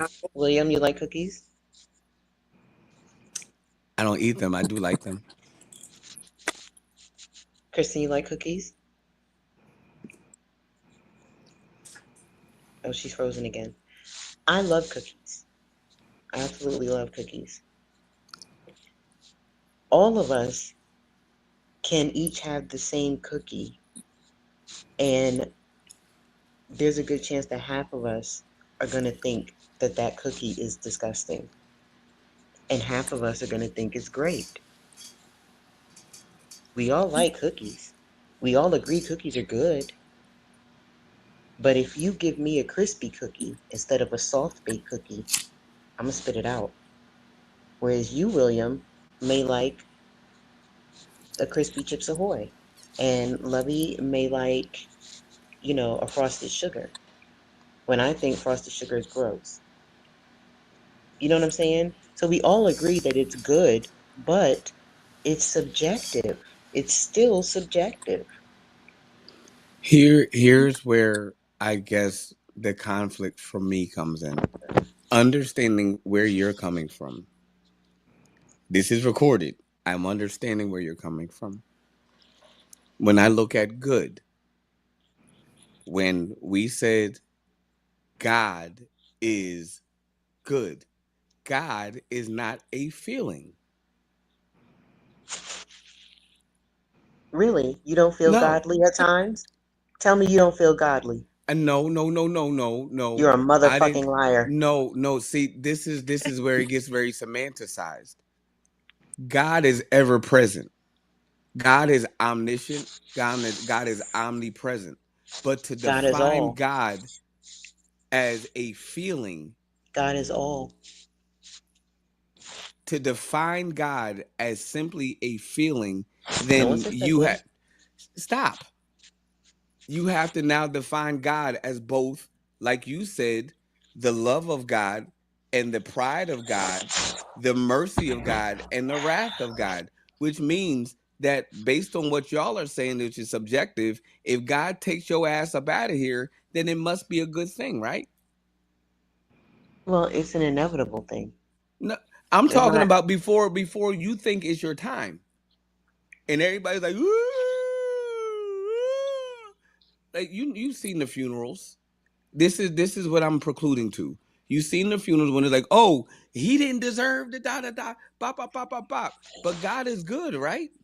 But Lola, nah, you No, can't semanticize it like the that. Let fuck me you let me did? tell you why. No, I didn't. Oh Because yes, you did. because although we know that death is inevitable, people's individual spiritualities and understanding about death and life sometimes make it hard for them to accept it, even though we know it's gonna happen to everybody. So by But they me cut telling up. you, by But me telling God is you the only that, giver and taker of life. So it's not, there's nothing dying before, there's no dying before your time. If you die, so it's your time. so by me telling you that sweets, those sweets are killing you, and you like, oh well, so you're gonna keep saying that thing is good, knowing that it's not good for you. That's why it's subjective. It's sensationalized. We make it subjective, but it is not. It is not. I'm sorry. You try to excuse the subjectivity of it, and it's not. We sensationalize the things that are of and it's not. I'm sorry. It may taste good, but it is not good. It It's is not fake. about sensationalism. That's not the What? topic here. We're What? talking about, we're not talking about sensationalism. We're talking about perspective and consideration. The Good being fact that we subjective. all, exactly. Thank That's you. what You we're finally talking. said No, it. no, Y'all, you I said it. said no. I am stating what you guys are saying, and I am arguing the latter. I know what you're saying. You always say I don't understand, and I'm saying you plainly. I understand where you're coming from. You're You just stating that disagree. good. I am just simply disagreeing. That's Okay. it. I'm asking now. I will say that if you are unable to see past what your sensational feeling is, then I can understand where you're coming from. I can. But I am not convicted with those sufferings. So that is not something that, and even I can admit, a cookie tastes good, but it is not good for me. It is not good for anybody. It's not. Okay. Whether or not So it's where's the good, subjection in that? whether or not it's good for somebody is neither here nor there when it comes to this. It's about whether they consider it good. The question was, what is good? That was the question, no? Yes. The question is, what is good? And I made the point to say, if all of us think cookies are good, we all agreed upon that cookies are good, but the subjectivity comes in because I don't think crispy cookies are good. I like chewy cookies. She may like I frosted cookies. She may like oatmeal cookies. Yet we all agreed cookies are good. It's all about, that's the subjectivity of it, not whether or not it's good for us. That's and a whole nother That's conversation. that's the whole truth of matter there. That's the whole nother conversation. We're talking about choice. The conversation is about choice. That's why I said That's we can interesting. agree that we all love cookies, but I don't like crunchy cookies. But I don't So eat we can cookies. agree cookies are good. You just said you did. I You just said said you like cookies. I said I like cookies, but I don't Right. eat cookies. Okay, but you still agreed that cookies are good. You said you like cookies, that cookies are good. We were defining what is good, right? Yes. Okay, we defined what is good. Cookies are good. I said the subjectivity and what Kristen was saying and Lavinia was saying, the subjectivity of it comes in because although we agree cookies are good, I don't like crispy cookies. But So what to me, about they're not good. what I She may not said? like frosted cookies. To her, they're not good. You may not like a certain type of cookie. To you, that's not good. It's subjective. But I don't eat cookies because they're not good for me.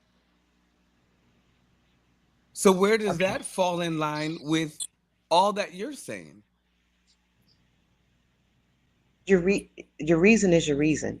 The question Doesn't was we that were defining what is good. That was the so question. so so if you're saying she likes sugar cookies, right?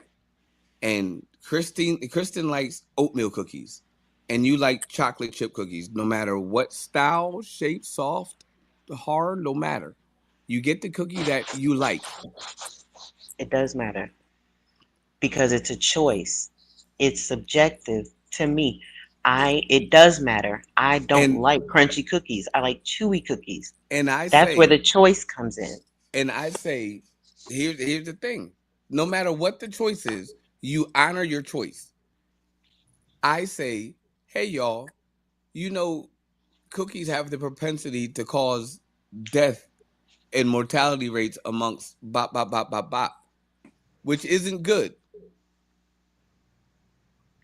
And you still choose to do that thing. Is that thing still good? To whom? I digress. Is it still good to whom? I see where you're coming from. That's why I digress. I digress. I'm not saying wrong or right, but I understand your perspective. We were talking definition and choice. That was what we were talking about. Definition and subjectivity. I That's digress. what everybody was saying. It's a choice. That's just what I was trying to. I don't believe it to be, Okay. Then but why I didn't you just say digress. that from the beginning that you I don't said believe it to be instead of saying that we were wrong? Like, what? because you're saying that it's subjective, and I'm like, no, that's not subjective. There's no way that that thing can be subjective. Not when all three of y'all proved it. But I get where you're coming from with the semanticism, and I get it. If you're going to talk about crunchy or soft versus whether it's life sustaining, then I get it. No, Okay. what? Good talk. Next topic. All right. Well, I literally just I agreed to disagree. Like, isn't that we? Oh, y'all, for real? Okay. Cool. Cool. So, Oh my gosh! No, so that was Lavinia. What are your Lovey? Sorry, what are your thoughts? they probably think we both nuts. My thoughts. Thoughts, uninterrupted. I feel like this was a conversation of context and not actually of choice. And so you can't agree on context because, context might be the law and it might be the basis of it, but choice is a whole nother animal.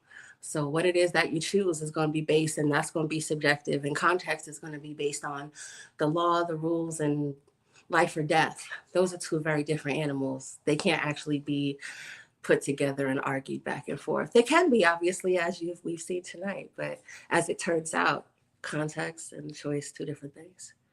So, in my opinion, no, cookies are not good for you. Horrible, disgusting for your body, but they taste so good that I might, I'm definitely gonna go, especially if that's a good chocolate chunk. If it's a brookie and it's part brownie, part cookie, it's probably gonna go. And if I made it, let me just put my hands on that. Boy, is that gonna be delicious. And yes, you're probably gonna do it. And I'm going to agree to that. And it might not be good for you. Listen, people die every day from that very same thing. Nobody would have created a 600-pound life if someone wasn't 600 pounds and they weren't doing the daggone thing, right? Context, though. How many doctors you think told them, don't do this? Stop eating them cookies. Stop drinking that beer. You know what? That macaroni and cheese and that fried chicken, it might be delightful. It might be delicious, but maybe you shouldn't do it. Stop doing it. It's going to kill you. And you know what they ended up? In a very big casket. They still did it, didn't they? Context. I know it's bad for me. I hear you, but does it taste good? That's another animal. Context. I think that's how most of our arguments are facilitated, because of context. I yield to that. I yield to that. In fairness, I do yield to that. And it's not, again, I reserve my right to agree or disagree, but I do yield to that because I agree with the word perspective, not subjective. Kristen, where you at?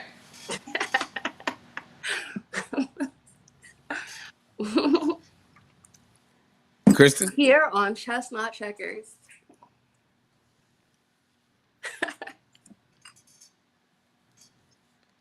What? Don't you say nothing. Next video, please, before she says something, because look, like a bad gas bubble in her chest. Look, about to get reflux. I love y'all. Just want to say that. 10 toes down on my shit. The video. Right between us. There's another video. There's another video right between us. Bow. No. So, listen.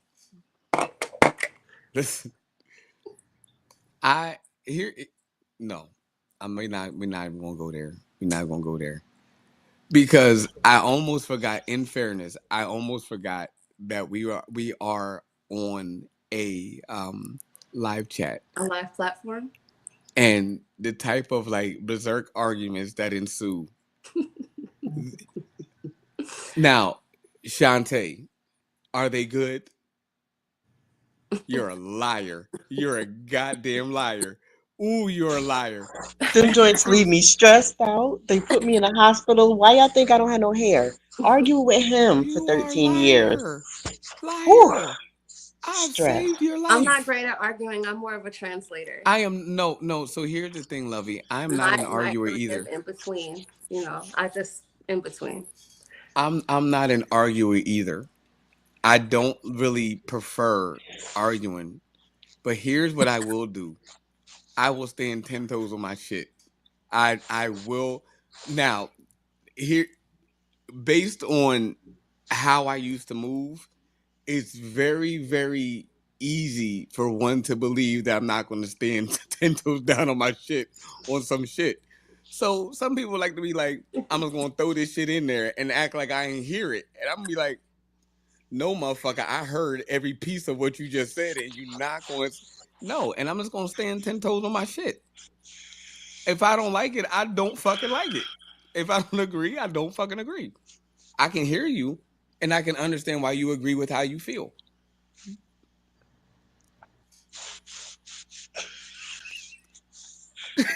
That's it. And that drives people fucking crazy. I like the power of your choice, and I like that you're willing to stand 10 toes down on it. That's fine. Nobody's asking you to change your mind. Now, what I will do is I'll listen to reason and perspective. if you are able to at least understand me too, oh, you got my undivided attention. But if you're expecting me to listen to what you're saying and I've recited everything you saying and you acting like I ain't the fuck hear you, oh, I damn sure am going to just absolutely not. You're not going to do that. You're not going to do that. Nope. Nope. Anyway, I'm going to repeat it 100 times. Anyway, should we get to the Queen's Gambit? I love you. Yes, let's get to it. Let's get to it. We got some interesting news. We are wrapping up. Listen, this is Chestnut Checkers. I did not expect. Can I keep it a bean with y'all? I did not expect, first of all, I didn't expect Tay to come out guns blazing. And shouts out. No. It's not a bad thing. Shouts out. Like, welcome. And I knew it was going to be something. Now, Lovey, we haven't argued in a while. It's been a while. We haven't disagreed or debated in public in a while. Healthily. Yeah. Lovey, it's been a pleasure to hear you and a pleasure to see you. And this is who makes our Operation Backstage work. You bring such a calming presence. Look. Stand 10 toes down like an able body with your reverb and this purposely misspelled word. You goddamn right. You have some goddamn sense. But anyway, we have the Queen's Gambit, y'all. This is a new segment, and I am so excited. And it's so dope. We actually landed 9:30. Queen's Gambit. What's on your mind? Let's talk about it. So, what's on my mind today, and what's really been clumping my mascara, is how people tend to conflate intimacy and romance as it pertains to a platonic relationship. You know, there are the belief is heavy that platonic relationships are just hard to attain and just can't be so, and that something must be going on that is not strictly platonic. It's always that presumption. And you know, when you tell people, because you know, William is my best friend, and we've been best friends for a long time and raised each other's kids and the whole nine. And we've shared, you know, a lot through the years, you know, birth, death, surgeries, you know, just everything. It's not a lie. It's not. And so you would be able to consider his and I's relationship intimate. And when I tell that to people, when I explain, you know, his role in my life and my role in his, you know, I tell people, yeah, we're intimate. It's a very intimate relationship. He knows me in ways that other people don't, and vice versa. And the response is always, have y'all ever done it? Y'all had to have done something. And I'm like, no. No. And you're confusing romance with intimacy. Intimacy has nothing to do with sexuality or being sexual whatsoever.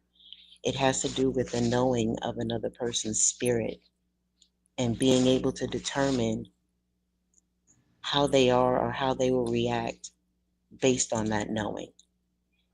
And it's being able to be a guidance to them because of that knowing.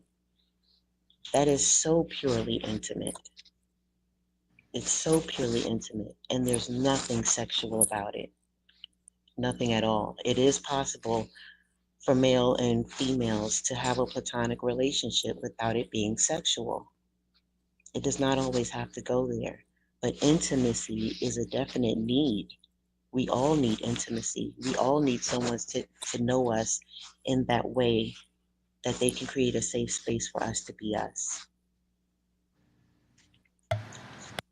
Go ahead. No. Go ahead. Some of the stuff that was said in the pictures. Like you're talking about pictures. Like they're incriminating. But if you understand, and like we just argued and agreed with, is context matters. Like the pictures that were taken. There's one that's I'm hanging off the edge of her bed, barely holding on, and I'm asleep in like rigor mortis. I'm just like, and I don't know how I got all the way on the bed, but I'm talking about I didn't sleep for like 40 something days, and I drove. Well, no, I didn't drive. I caught a train for 10 hours, then got driven for another hour just for one night's rest. I stayed down there for what, a day and a half, 2 days? I went down there for one night's rest just to get some sleep. Like, that's it. And that was provided. And when I've been scared and things of that nature, long story short, what she said was true. Based on that, I was able to develop a standard based on the intimate side.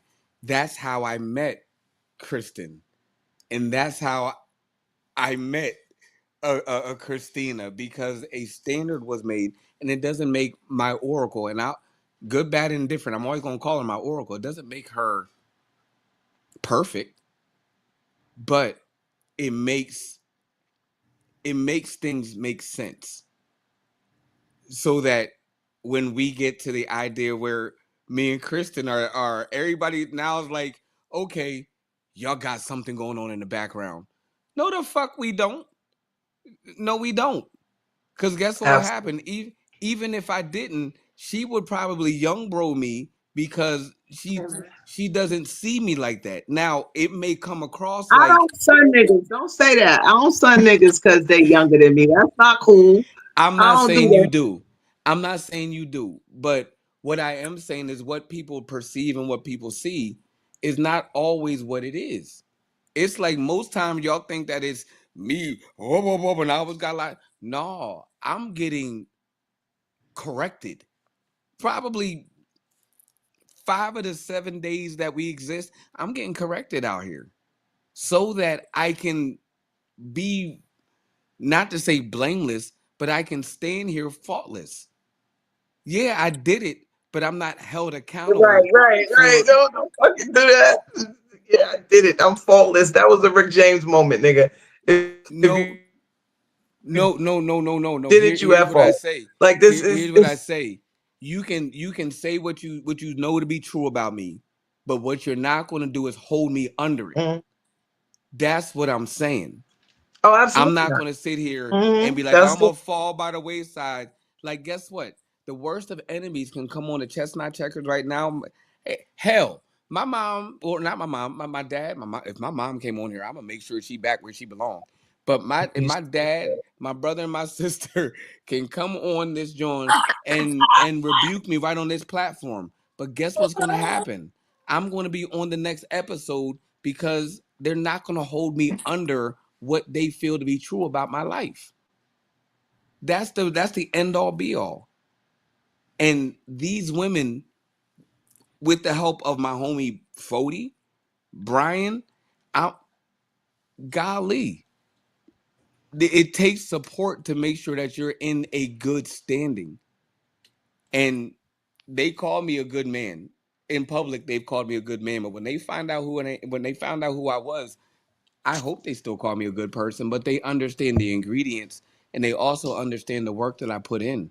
That's why I believe in good being a little bit further than just to feel good. Because half the shit that I had to go through to be what y'all even think that I am, it ain't feel good at all. And if I could take that shit back, I wouldn't. I would do it again. Well, the best comment that I could see and or hear during that whole quote unquote good conversation was that it's a choice, which means it's subjective. Either way, I'm not going back and forth with perspective. You don't have to. It's okay. We resolved. No, I know, but I didn't. And so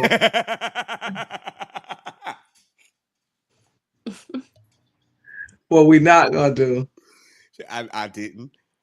Go ahead. Speak your piece, sweetheart. No. It's fine. I'm playing. It just, we all go through what we go through to build the character that they tell us the pain's supposed to build, right?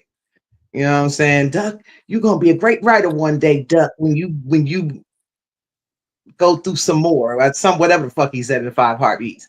Like it's